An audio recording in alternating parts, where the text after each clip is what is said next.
네, 안녕하십니까. 남원시 농업기술센터 김종필입니다. 오늘 딸기 육묘부터 재배까지 교육을 할 텐데요.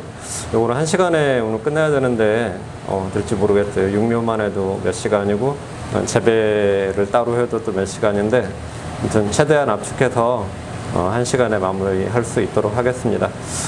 깊게는 못 들어가서 좀 중간중간 좀 빠지는 게 많이 있을 것 같아요. 교육 들으시다가 혹시 궁금한 거 있으시면은 순천 교육센터나 아니면 저희 남원시 농업교육센터에 전화 주시면은 답변해 드릴 수 있도록 하겠습니다. 바로 시작하도록 하겠습니다. 먼저 딸기 육묘 부분입니다.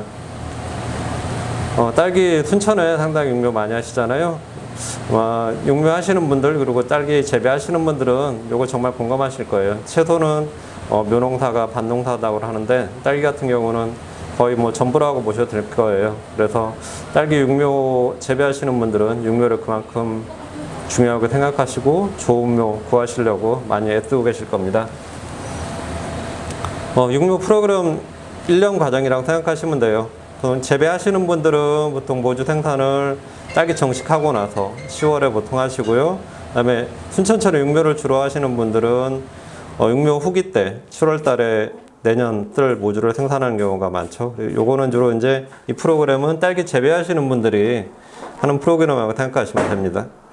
딸기 육묘 같은 경우는 재배하고 달라서 재배할 때는 뭐 양분을 더 준다든가 온도를 좀 높여가지고 딸기 숫기를 조절하고 해서 수량을 높이거나 뭐 당도를 높인다든가 그런 좀 소득을 높일 수 있는 경우가 많은데 육묘 같은 그게 아니잖아요. 똑같은 뭐 38,000주, 38,000주, 40,000주면 40,000주 이렇게 똑같은 포트에다가 해마다 나오는 개수가 똑같잖아요. 그래서 재배와가 다르게 정석도로 해주시는 게 제일 좋을 것 같습니다.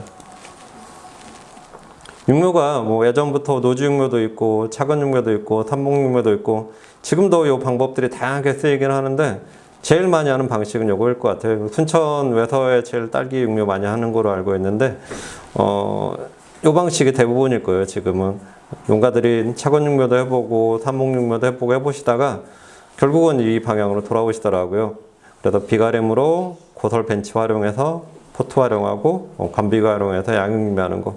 요게 지금 제일 안전하게 생산할 수 있는 방법인 것 같습니다.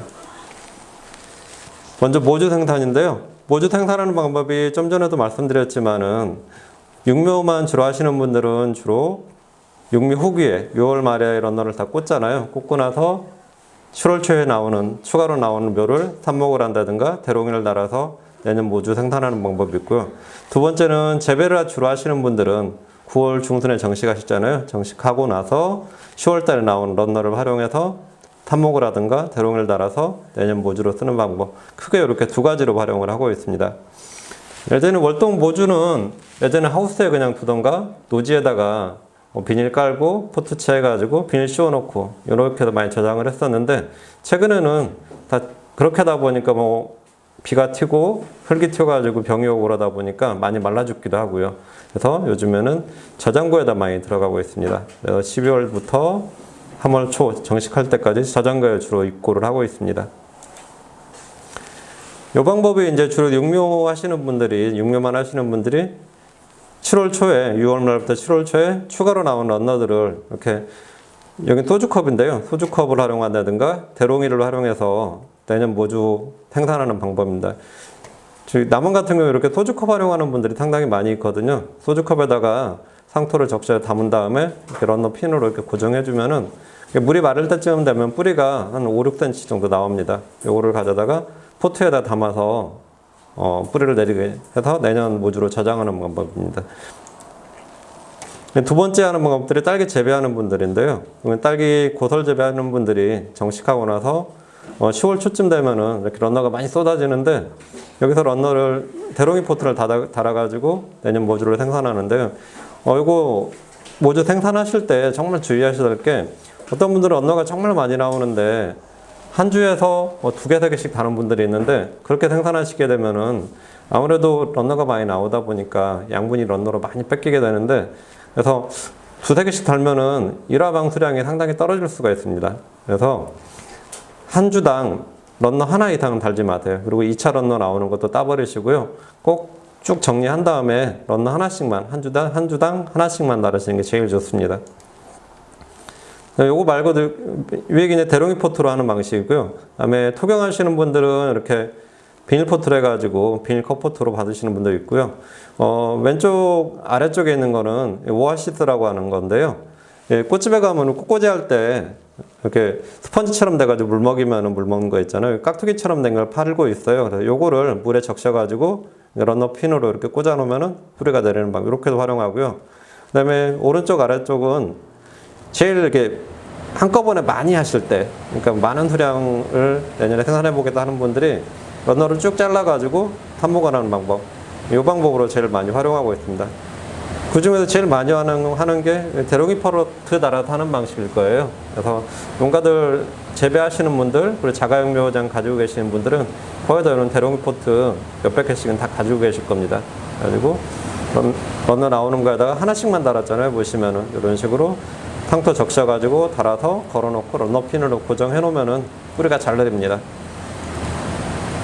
저장하실 때 보통 영하 2도에다 저장 많이 하시는데 저장고를 농가분들이 많이 가지고 계시는데 저장고에다가 이렇게 사업으로 받든 하면은 영하 2도로 맞춰놓기 상당히 쉽지 않을 거예요. 저장고에다가 김치도 넣고 국식도 넣고 채소도 넣고 하다 보니까 영하 2도로 맞추면은 얼어버리잖아요.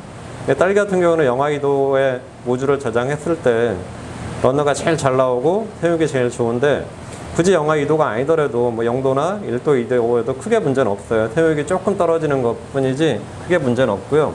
혹시라도 여유가 되신다면은 다음에 혹시 저장고를 사업을 받는다 하실 때는 저장고를 보통 3평짜리 많이 받으시는데 3평짜리를 조금 자부담을 더 들이셔가지고 반반 나누셔가지고 반쪽은 냉동고, 반쪽은 냉장고로 쓰시면은 이런 거, 냉동이 필요한 것들을 하실 때 되게 유리합니다. 그래서 요즘에 사업 받으시는 분들, 특히 딸기 하시는 분들은 저온저장고 사업하실 때 자부담 조금 더 들이셔가지고 냉장, 냉동을 분리해서 하고 있습니다. 그래서 영하 2도에 저장하시는 게 제일 좋고요.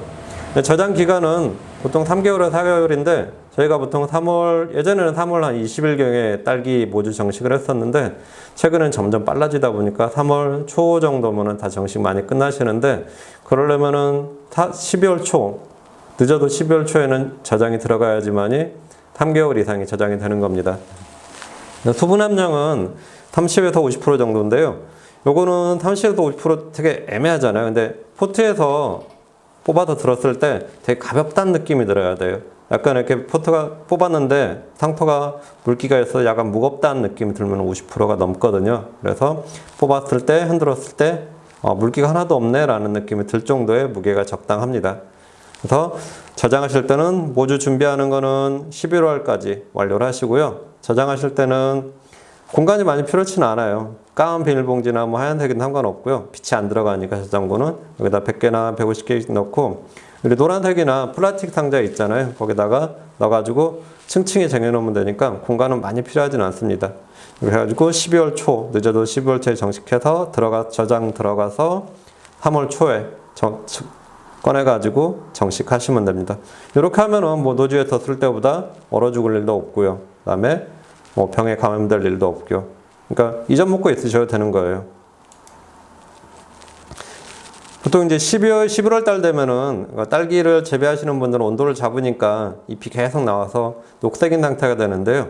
지금 여기 사진 보시면은 잎이 약간 단풍이 들었잖아요. 농가분들은 단풍 든다는 표현 많이 하시더라고요. 그래서 정식해놓고 삽목해놓거나 해놓고 11월 달에 온도를 잡지 않으면은 실온에 두게 되면 이렇게 경화가 됩니다. 단풍도 들고요. 이 상태가 되면은 저장할 때가 됐구나라고 생각하시면 됩니다.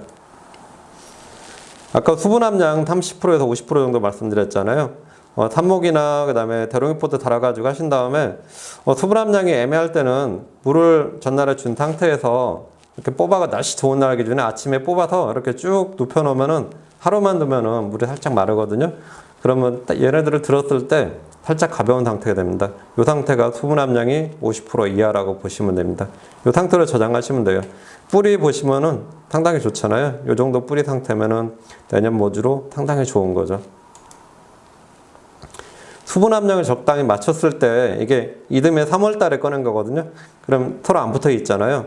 근데 수분 함량이 50%가 넘고 내가 들었을 때 좀 무겁다 싶을 때 저장했을 때는 얘네들이 서로 다 달라붙어 있어요. 그래서 정식칼로 꺼내놓으면은 하나 들었을 때 전체가 다 들어 올려집니다. 그래서 이걸 칼로 떼고 하다 보면은 뿌레도 잘리고 해서 좋지 않거든요. 그래서 수분 함량은 저장하실 때 50% 이하로 꼭 맞춰주시는 게 좋습니다.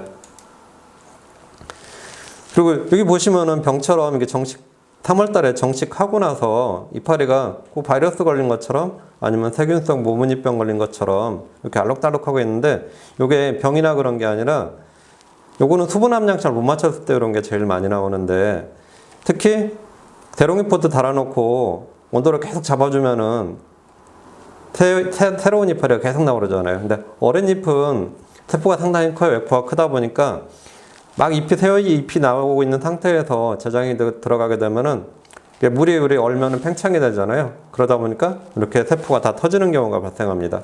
그래서 아까 이파리가 약간 주황색이 정도로 경화를 시켜야 되는데 그렇게 맞추는 것도 중요하고 그다음에 수분 함량도 뿌리 쪽의 수분 함량도 50% 이하로 맞춰가지고 저장하셔야지만이 이런 이파리가 안 나옵니다. 모주는 보통 한 동에 보통 세 라인 들어가잖아요. 200평에 세 라인 양쪽으로 맞았을 때 세 라인 들어가는데 또 한 화분 하나에 보통 6포기 정도 심으실 거예요. 그러면은 한 2200개에서 2700개 정도 들어가는데 모주 준비하실 때 내가 필요한 양의 한 10% 정도는 더 여유 있게 준비하시는 게 좋아요. 항상 내가 잘 심는다고 해도 꼭 몇 포기씩은 죽어나가거든요. 그래서 여유 있게 한 10% 정도 아니면 좀 모자라다 싶다 해도 5% 이상은 추가로 모주를 준비해 주시는 게 좋습니다.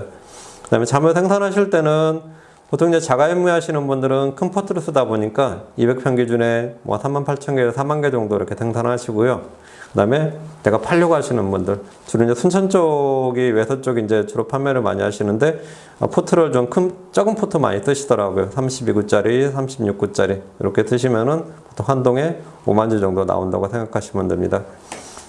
모주 정식은 예전에는 3월 25일 전후로 해서 그때 많이 심으셨는데 지금 5월, 6월 달에 너무 온도가 높다 보니까 혈안 같은 경우가 특히 6월 달에 너무 온도가 높으면 런너가 잘 안 나오거든요.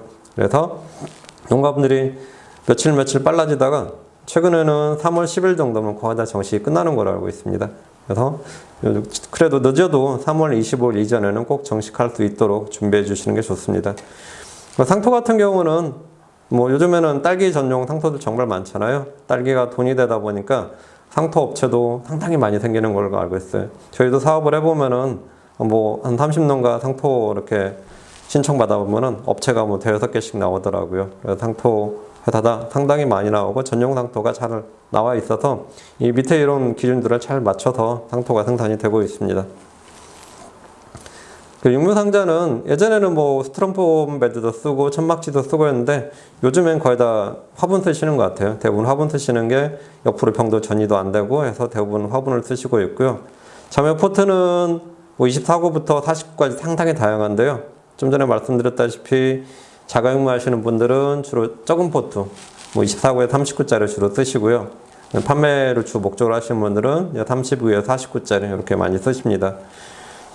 배지는 예전에도 저희 남원도 그렇고 순천도 그렇고 마사토를 상당히 많이 쓰셨는데 취급하기 어렵잖아요. 해보신 분들 잘 아실 거예요. 너무 무겁기도 하고 소독도 잘 안 되고요. 그래서 요즘은 거의 상토를 많이 쓰실 거예요. 근데 상토에다 하시게 되면은 주로 잔뿌리가 많이 나오다 보니까 2차근이 많이 나오다 보니까 초기 수량이 상당히 많습니다. 대신에 마사토에다 응무했을 경우에는 1차근이 굵은 뿌리가 많다 보니까 초기 수량은 조금 떨어지더라도 후기까지 내가 관리만 잘하면 수량이 꾸준하기 때문에 일부러 고덜 재배하시는 분부터 마사토묘를 찾으는 분들이 일부 있으세요. 근데 워낙 육묘하실 때 힘들다 보니까 주로 한 80-90%는 다 상토로 하시는 것 같습니다. 초합박스는 보통 이렇게 세 가지 형태로 많이 쓰시는데 맨 위에 거가 이제 개별포트라 그래가지고 몇 년 전에 나왔었는데 이게 상토 양이 좀 적다 보니까 좀 초기 생육은 괜찮은데 후기 생육이 약간 떨어지는 경향이 있어서 몇 분이 쓰시다가 되게 많이 선호가 좀 떨어지더라고요. 그래서 최근엔 많이 안 쓰고 아랫게 두 거를 좀 많이 쓰시는 것 같아요. 포트도 이렇게 24구부터 28구 그러니까 여기 거는 주로 이제 내가 자가육묘 하시는 분들, 내가 내벼 키워서 쓰시는 분들이 이 포트를 주로 쓰시고요.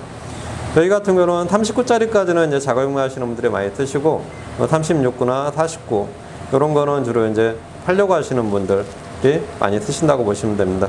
근데 예전에 39짜리가 상토양이 상당히 많았었잖아요. 그 종이컵 하나만큼 상토양이 들어가다 보니까 상토도 많이 들어가기도 하고 요거를 뽑아가지고 정식화를 하다 보니까 너무 힘든 거예요. 너무 밥이 크다 보니까. 그래서 드릴로 보통 깔때기처럼 생긴 거로 구멍을 뚫어서 정식하시는데 이거를 깔때기처럼 구멍을 뚫어도 심으려면 또 별도로 벌리고 하다 보니까 너무 심을 때 힘드시다는 얘기를 많이 하시더라고요. 그러다 보니까 맨 아래 가운데에 있는 요것도 똑같은 39인데 상토양이 조금 적더라고요. 종이컵 하나보다는 훨씬 적은 정도? 한 3분의 1 정도가 적은 정도라고 보시면 되는데 이런 형태의 요즘에 포트가 최근에 한 두세 개 회사에서 나오고 있더라고요. 그래서 요즘에 포트도 이런 식으로 조금 많이 유행이 변하고 있는 것 같습니다.